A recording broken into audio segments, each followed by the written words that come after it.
ಯಾವ ಋಷಿಗಳು ನಾರದರು ಮತ್ತು ಆಂಗಿರಸರು ಅವನಿಗೆ ಸಂತಾನಕ್ಕಾಗಿ ಅನುಗ್ರಹ ಮಾಡಿದ್ರು ಅವರು ಮತ್ತೆ ಅರಮನೆಗೆ ಬರ್ತಾರೆ. ಆ ಕಾಲದಲ್ಲಿ ಅವರನ್ನು ನೋಡಿದ ರಾಜನಿಗೆ ತುಂಬ ಆ ಕಷ್ಟ ಪರಿಸ್ಥಿತಿ, ದುಃಖ ಪರಿಸ್ಥಿತಿಯಲ್ಲಿಯೂ ಸಂತೋಷ ಆಗ್ತದಂತೆ.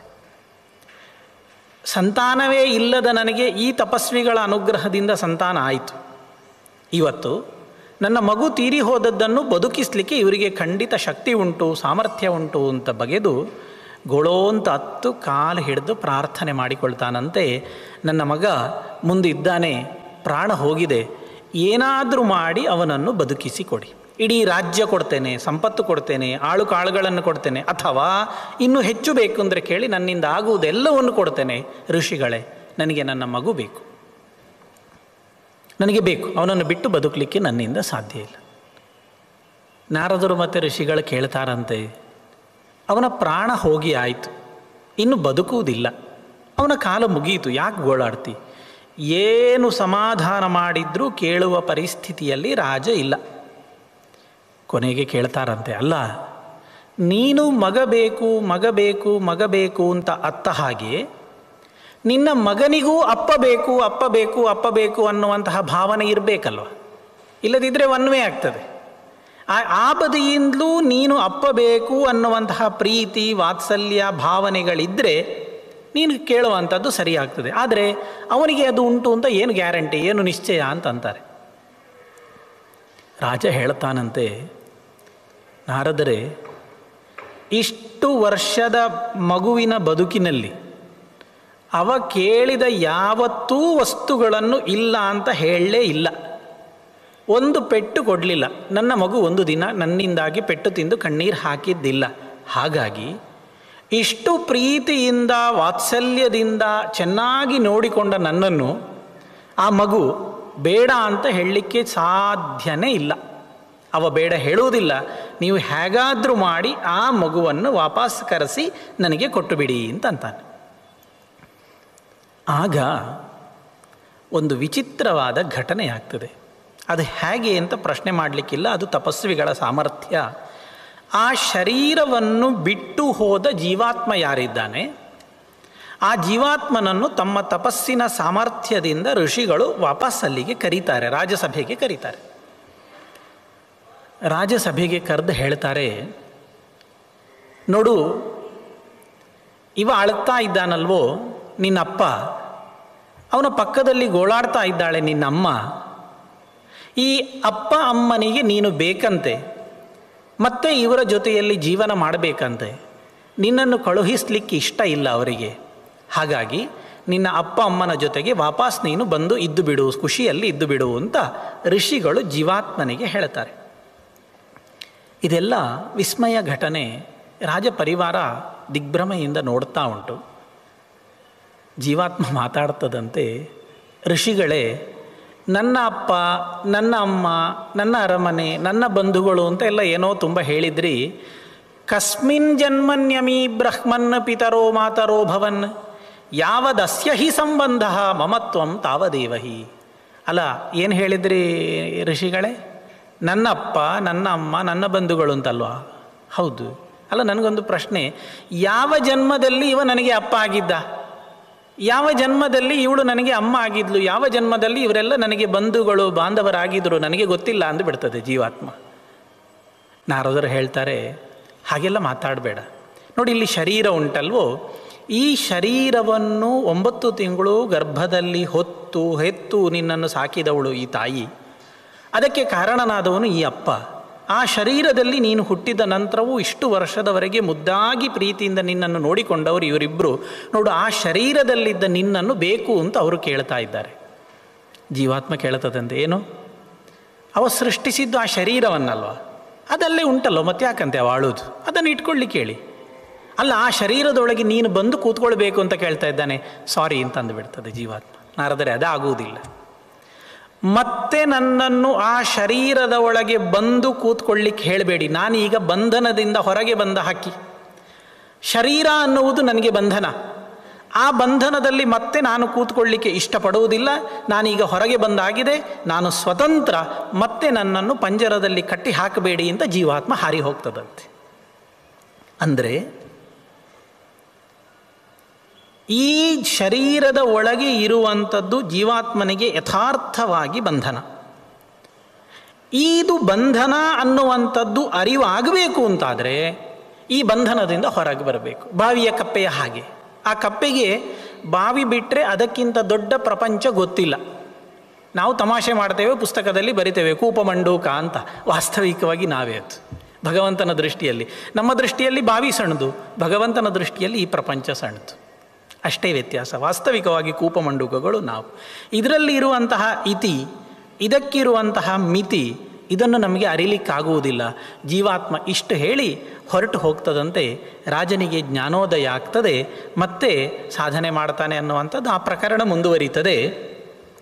ಹೀಗೆ ಅನಂತವಾಗಿರುವಂತಹ ಜೀವಾತ್ಮ ಒಂದೊಂದು ಕಾಲದಲ್ಲಿ ತಾತ್ಕಾಲಿಕವಾಗಿ, ಟೆಂಪರರಿ ಅಂತ ಹೇಳ್ತೇವೆ, ತಾತ್ಕಾಲಿಕವಾಗಿ ಇಲ್ಲಿ ಜನ್ಮಿಸಿ ಇಲ್ಲಿ ಜನ್ಮವನ್ನು ಹೊತ್ತು ಒಂದಷ್ಟು ಕಾಲ ಇದ್ದು ಹೋಗುವಂಥದ್ದುಂಟಲ್ವೋ, ಇದು ಬದುಕು ಅನ್ನುವಂಥದ್ದು ಶಾಸ್ತ್ರಕಾರರು ಹೇಳಿದ್ದು.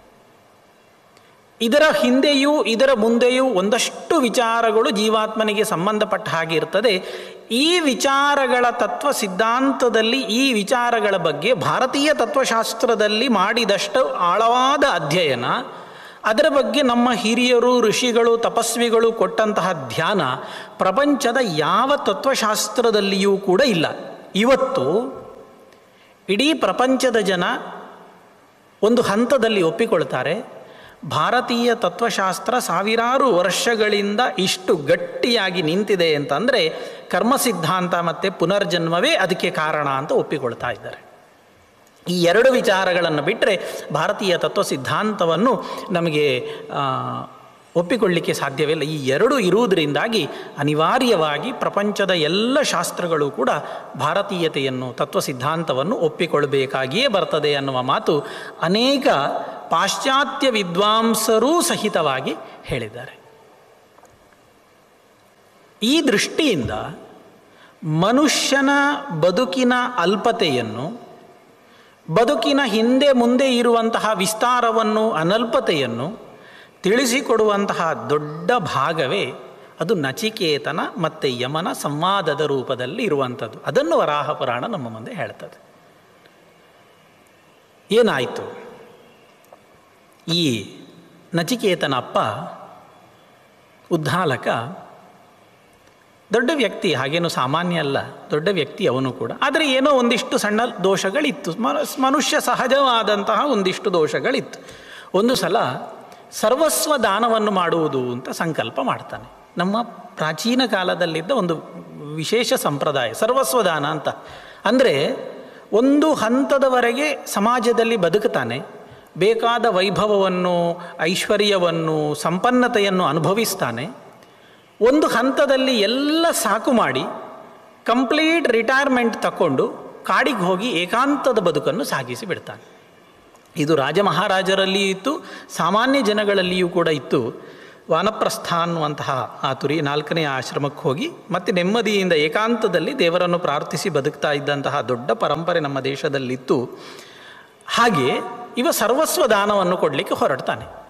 ಸರ್ವಸ್ವ ದಾನ ಅಂತಂದರೆ ಈಗಿನ ಹಾಗೆ ನಮ್ಮದು ಸೈಟ್, ಫ್ಲ್ಯಾಟ್ ಇದೆಲ್ಲ ಆ ಕಾಲದಲ್ಲಿಲ್ಲ. ಅವರಲ್ಲಿದ್ದದ್ದು ಎರಡೇ ಸಂಪತ್ತು. ಒಂದು ಮುಖ್ಯ ಸಂಪತ್ತು ಅಂತ ಹೇಳಿದರೆ ದನಗಳು. ಆ ಕಾಲದಲ್ಲಿದ್ದದ್ದು ಅದು ದನದಿಂದಲೇ ಸಂಪತ್ತನ್ನು ಅಳಿತಾ ಇದ್ದರು. ಅದು ಬಿಟ್ಟರೆ ಋಷಿಗಳೆಲ್ಲ ಇದ್ದದ್ದು ಶಿಷ್ಯ ಸಂಪತ್ತು. ಇದು ಎರಡು ಬಿಟ್ಟರೆ ಮೂರನೇ ಸಂಪತ್ತು ಅವರ ಹತ್ರ ಇರಲಿಲ್ಲ. ಸರ್ವಸ್ವ ದಾನ ಅಂತ ಹೇಳಿದರೆ ಕೊಟ್ಟಿಗೆಯಲ್ಲಿ ಕಟ್ಟಿದ ಎಲ್ಲ ದನಗಳನ್ನು ದಾನ ಮಾಡೋದು ಅಷ್ಟೇ, ಅದೇ ಅವನ ಸಂಪತ್ತು. ಇವ ದಾನ ಕೊಡ್ತಾನೆ. ದಾನ ಕೊಡುವಾಗ ನಚಿಕೇತ ನೋಡ್ತಾ ಇದ್ದಾನೆ, ಹೇಗುಂಟು ದಾನಗಳು.